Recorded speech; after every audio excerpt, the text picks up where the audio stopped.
Excuse me, sir. I'm so sorry to interrupt, but there's an emergency. Your son's school just called.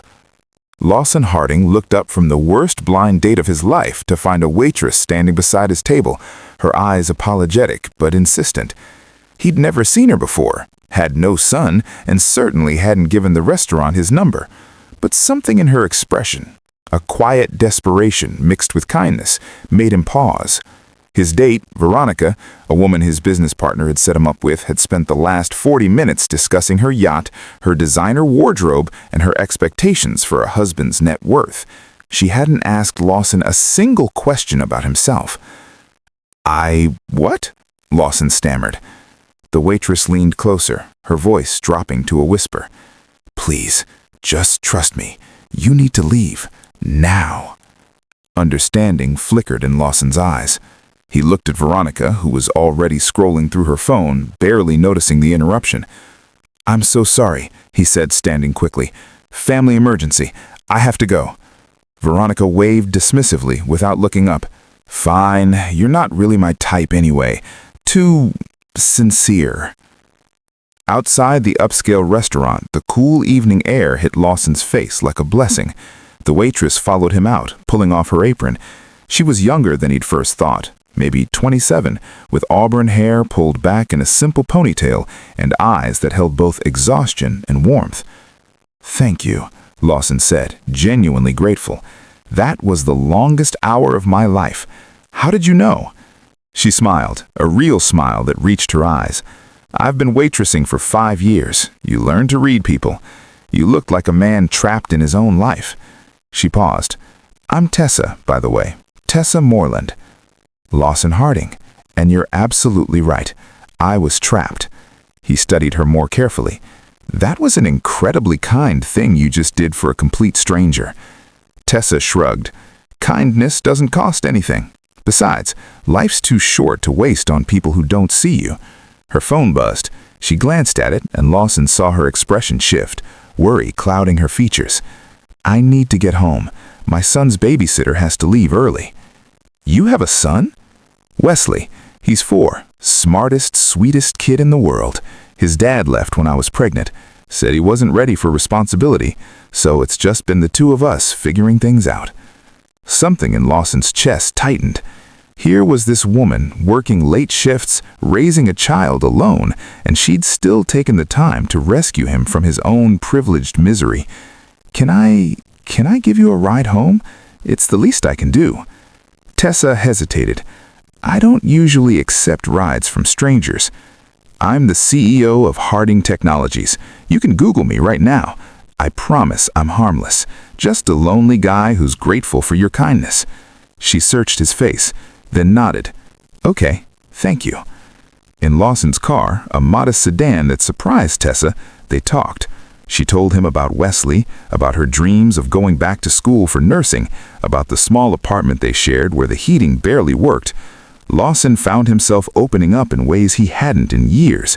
He told him about his company, yes, but also about the loneliness that came with success, how everyone in his life wanted something from him, how he'd spent the last 5 years building an empire, but had no one to share it with. I'm 33 years old, Lawson said quietly. I have more money than I could spend in a lifetime, but I eat dinner alone every night.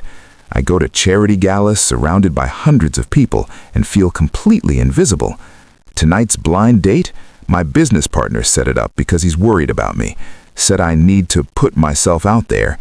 But women like Veronica, they don't see me, they see a bank account. Tessa was quiet for a moment. I see you, Lawson. I saw a kind man sitting at that table, trying to be polite to someone who didn't deserve his time. That's who you are. Something profound shifted between them in that moment. When they arrived at Tessa's apartment building, a worn structure in a neighborhood that had seen better days, Lawson insisted on walking her up. Inside her small apartment, Wesley was waiting, a bright-eyed boy in dinosaur pajamas, clutching a stuffed dragon. Mama! He ran to her, then stopped, eyeing Lawson curiously. Who's that? This is my friend Lawson. He gave Mama a ride home.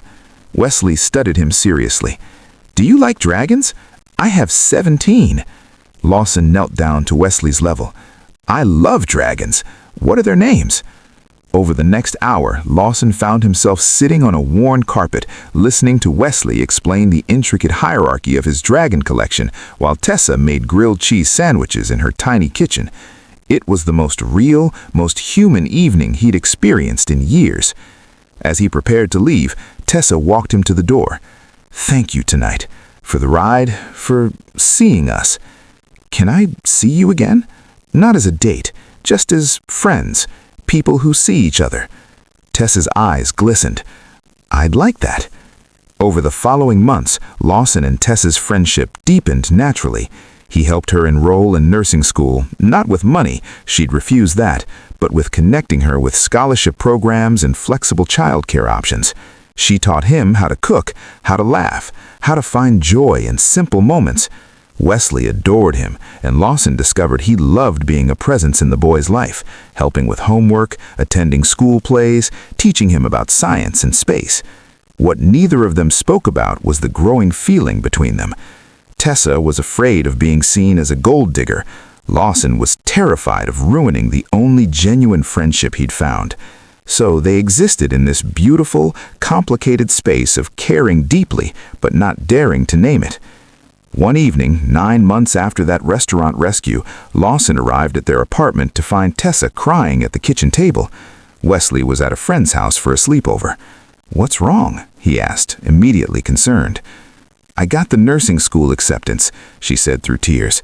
"Full scholarship, but I can't accept it. The program requires full-time commitment.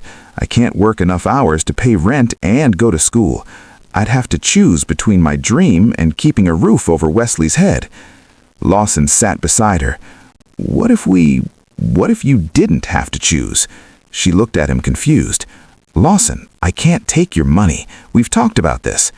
"Not money. A home." He took a deep breath. "Move in with me. I have a house with 6 empty bedrooms. Wesley could have his own room, a yard to play in. You could focus on school. I could have a family." "Lawson, I know how this sounds, but 9 months ago, you walked me out of a terrible date and changed my entire life. You showed me what it means to be seen, to be valued for who I am, not what I have. Wesley has become like a son to me. And you, Tessa, you've become my best friend, the person I want to share everything with." His voice cracked. "I'm not asking for anything in return. I'm asking to be part of your family, however you'll have me." Tessa reached for his hand. "You already are part of our family. You have been since the night you sat on our floor counting dragon names. Wesley talks about you constantly. He drew you into our family portrait at school. And I've been falling for you since that first car ride. But I was scared you'd think I wanted you for the wrong reasons." Lawson pulled her close. "You could never think that. You're the most genuine, kind, incredible person I've ever met. You saved me, Tessa. In every way a person can be saved." Wesley, it turned out, was thrilled with the arrangement. A year later, Tessa graduated nursing school at the top of her class. She and Wesley lived in Lawson's home, now their home, filled with laughter and dragon toys and the aroma of cooking experiments. They were building something beautiful together, slowly, naturally, exactly as it should be. One evening, as they sat together watching Wesley play in the yard, Tessa turned to Lawson. "Do you remember what you said that first night about being invisible?" "I do. You're not invisible anymore. You're seen. You're loved. You're home." Lawson kissed her forehead. "So are you. That's what kindness does. It builds homes in hearts that thought they'd always be empty."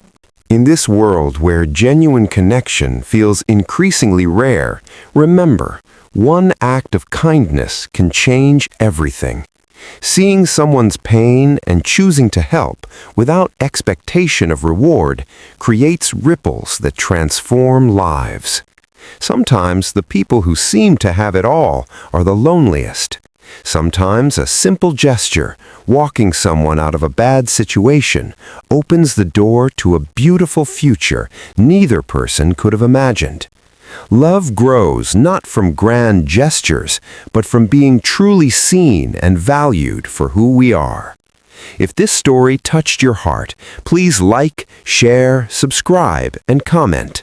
Let's spread more stories of kindness and hope together.